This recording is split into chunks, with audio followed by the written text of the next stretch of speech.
हर हर महादेव। दो ऐसे ग्रह हैं, उन दो ग्रह से चाहे बाकी के ग्रह कितने भी एंटी चल रहे हो, आप अपनी स्थितियों को मजबूत कर सकते हो।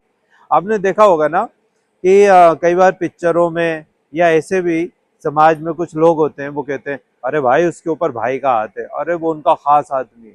तो हमारे ऊपर भी सपोज किसी का हाथ हो जो हमारी हर बार रक्षा कर ले, तो हमारे ग्रह कैसे भी चल रहे हो, कोई भी दुश्मन हो, वो दुश्मन आए तो लड़ने, किसी ने मान लो उधार दे रखा और अब वो आ रहा है तकादा करने या कोई नोटिस देना चाह रहा है, वो आ रहा है लेकिन ना आपसे ना गाली गलौज कर रहा है ना आपको लड़ाई कर रहा है, कुछ भी नहीं करे, चुपचाप चला जाए। ये चमत्कार हो सकता है, कैसे हो सकता है? और कभी तो ऐसा होता है कि बेफिजूल को ही लोग उलझ रहे हैं, बेफिजूल को ही दंड फंद हो रहा है। ये कब हो जाता है? हमारी पूरी पत्रिका में एक ग्रह होता है, मैं उसे पहचानना भी आपको इस वीडियो में सिखाऊंगा, ध्यान से सुनना। पहले ये जरूरी है समझना कि कौन से दो ग्रह ऐसे हैं जो आपको हर परिस्थिति में ऊपर उठा देंगे, चाहे राहु शत्रु बना हो, चाहे शनि शत्रु बना हो, चाहे कोई सा ग्रह ने कर्ज योग बना रखा हो, आप करोड़ों करोड़ों के कर्ज में हो, फिर भी आप ऐश कर सकते हो, अच्छा जीवन भोग सकते हो। आपको बिल्कुल कोर्ट केस लगे हो, एक नहीं 10-10, 20-20, 50-50, फिर भी पता चला कि कभी सजा ही ना हो, पूरे जीवन केस लड़ते लड़ते में ही निकल जाए, ऐसा भी हो सकता है। और अब हमें अगर पत्रिका देखना नहीं आती, कोई ज्योतिषाचार्य हमारा विश्लेषण नहीं कर पा रहा है, कोई सही से बता ही नहीं रहा है, आजकल धन कमाने में सबका ध्यान है, तो बड़े बड़े कर्मकांड बता देते हैं और हम उन कर्म कांडों में उलझ जाते हैं।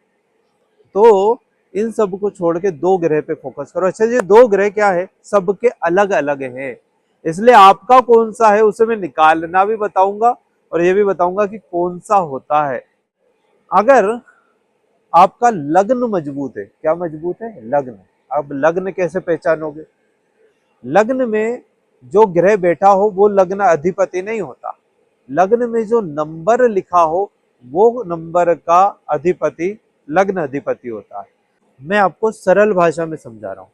अब मैं ये नहीं कह रहा कि आपका लग्न मेष है कि वृषभ है कि मिथुन है, उसका अधिपति, नंबर से समझो, नंबर बड़ा सरल होता है। मान के चलो लग्न में इस जगह पर एक नंबर लिखा है, तो आपका लग्न अधिपति हो गया मंगल, या 8 लिखा है तो भी कौन सा हो गया? मंगल। अगर 2 और 7 लिखा है तो लग्न अधिपति कौन हो गया? आपका शुक्र। अगर 3 और 6 लिखा है तो लग्न अधिपति कौन हो गया? बुध। अगर 4 लिखा है तो लग्न अधिपति कौन हो गया? अभी थोड़ी देर में बताता हूं। तो लग्न मुख्य चीज है। क्लियर हो गई? इतनी बात समझ आ गई? अगर लग्न मजबूत है समझ लो आपके ऊपर भाई का हाथ है या बड़े नेताजी का हाथ है, अब कोई खा कुछ नहीं बिगाड़ सकता। बताऊं कि मैंने ऐसे लोग देखे हैं जो एजुकेशन वाइज बहुत कम है, मतलब हो सकता है वो 6th फेल हो, 10th फेल हो, 12th फेल हो। आप भारत में बहुत सारे सेलिब्रिटी ऐसे देख सकते हो जो अपनी लाइफ में बहुत ज्यादा सक्सेस है, लेकिन उनकी एजुकेशन बहुत कम है। तो वो उन एजुकेशन कम होने के बाद भी वो बहुत ज्यादा सक्सेस क्यों है? लग्न मजबूत है। लग्न मजबूत मतलब कॉन्फिडेंस, कॉन्फिडेंस हाई है। बात करता है तो ऐसे करता है कि सामने वाला सोचे इसने एमबीए करा होगा पक्के में, लेकिन पता चला 5वीं फेल है। और बात ऐसे कर रहा कॉन्फिडेंस से, जेब में 100 रुपए नहीं है और बात जाके लाख 2 लाख के सौदे की कर रहा है, करोड़ रुपए की डील की बात कर रहा है, और उसे पता है कि वापस जाने के लिए ऑटो के पैसे भी नहीं है सामने वाले पास। कॉन्फिडेंस जब होगा ना, आपके पास कितना भी अभाव हो, आप सारे अभाव पूरे कर लोगे। एक अकेला मात्र कॉन्फिडेंस यानी कि लग्न, लग्न ही सबसे ज्यादा महत्वपूर्ण है। और लग्न डगमगाया जैसे अर्जुन का डगमगा गया था। ऐसा मत समझना कि वीर पुरुष डरते नहीं है, कायर ही डरते हैं ना। दो अंतर क्या होता है कि कायर डरता है तो भाग खड़ा होता है, और वीर पुरुष डरता है तो डरता तो अंदर ही अंदर है, लेकिन प्रदर्शन वीरता का करता है और इसी चक्कर में वो लड़ जाता है। तो वहां पर जब मजबूत इरादे वाले का, मजबूत लगन वाले का भी मन डगमगाए, तब हमें कृष्ण की जरूरत पड़ती है। कृष्ण कौन है? भाग्य अधिपति। इस खाने में जो नंबर डला हो 9 नंबर ये 9th हाउस है, भाग्य स्थान है। यहाँ पर ये आपका दूसरा बॉडीगार्ड है, यहाँ पर जो नंबर डला हो उसका अधिपति आपका भाग्य अधिपति है, कृष्ण है। वो आपको बचा ले जाएगा, वो आपको सही मार्ग दिखा देगा। वो कितना भी संकट आ रहा होगा ना, तो वो होता है ना कभी कभी, अरे भैया आप निकल जाओ यहाँ से नहीं तो आप फंस जाओगे, वो आके आपको सजग कर देगा, हर जगह से बचा लेगा। लग्न और भाग्य बस इन दोनों पे फोकस करो, इन्हें मजबूत कर लो। अगर ये नीच के हैं तो दान करो, मंत्र जाप करो।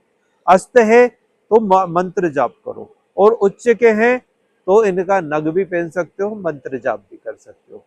ठीक, फिर दान नहीं करना अगर उच्च के हैं तो। और फिर बहुत सारी चीजें देखना होती है, पापी गिरह से दृश्य तो नहीं है, लग्न मजबूत तो दिख रहा है, पापी गिरह से दृश्य तो नहीं है, वो अदर बातें हैं। लेकिन फिलहाल फोकस कहाँ करना है हमें, लग्न मजबूत करने पे और भाग्य। तो 4 नंबर अगर इन दोनों स्थान में से, लग्न या भाग्य स्थान में से कहीं भी 4 नंबर हो, तो हम क्या देखेंगे, कौन हो गया हमारा लग्न या भाग्याधिपति, कौन हो गया, चंद्रमा। चंद्रमा पे फोकस करेंगे, चंद्रमा सुधारेंगे। लग्न में 5 नंबर हो तो सूर्य, भाग्य स्थान पे भी 5 नंबर हो तो सूर्य। ठीक, अगर 10 और 11 हो तो शनिदेव, कौन, शनिदेव। अगर 9 और 12 नंबर इन दोनों में से कहीं भी लिखा हो, 9 और 12 नंबर का मतलब है कि आपको बृहस्पति को ठीक करना है, बृहस्पति ही आपका लग्न है या भाग्य है, समझ गए। एक नंबर लिखा है मान लीजिए आपका लग्न में, तो आपको किससे ठीक करना है, लग्न अधिपति कौन हो गया, मंगल ग्रह। और 9 नंबर पे आपका 9 नंबर लिखा है तो आपका भाग्य अधिपति कौन हो गया, बृहस्पति ग्रह। तो इसी तरह यहाँ पर जो नंबर लिखा हो उस ग्रह को मजबूत कर लो, आप आराम से किसी भी परिस्थितियों उससे निकल जाओगे, बाहर निकल जाओगे। किसी ज्योतिष को देखने दिखाने करने की जरूरत ही नहीं, अपने आप ही सारे उपाय कर। अगले वीडियो में मैं आपको एक और चीज बताऊंगा, वो बहुत महत्वपूर्ण है। लग्न भी मजबूत है, भाग्य भी मजबूत है, फिर भी वो मजा नहीं आ रहा, फिर भी वो ऊंचाई नहीं छू पा रहा है। हाँ ये है कि सुरक्षित है, जीवन चल रहा है, लेकिन वो ऊंचाई नहीं मिल रही। तो ऐसा कौन सा ग्रह होगा जो आपको एक्सट्रीम लेवल पे ले जाएगा, या इसके विपरीत अगले वीडियो में हम बात करेंगे कि गुरुजी इसका तो भाग्य बहुत अच्छा है, इसके तो ग्रह सारे उच्च के हैं और राजयोग बने हुए इतने सारे, फिर भी भाई साहब तरक्की नहीं कर पा रहा। अगले शुक्रवार के वीडियो में इस पे हम बात करेंगे। लेकिन उसके पहले कमेंट में बताओ आपका लग्न अधिपति कौन है। हर हर महादेव तो लिखते हो, ये भी बताओ लग्न अधिपति कौन है। देखूं आप कुंडली देखना सीखे हो कि नहीं सीखे हो, और भाग्य अधिपति कौन है, कौन सा ग्रह है आपका, बताना मुझे कमेंट करके। हर हर महादेव।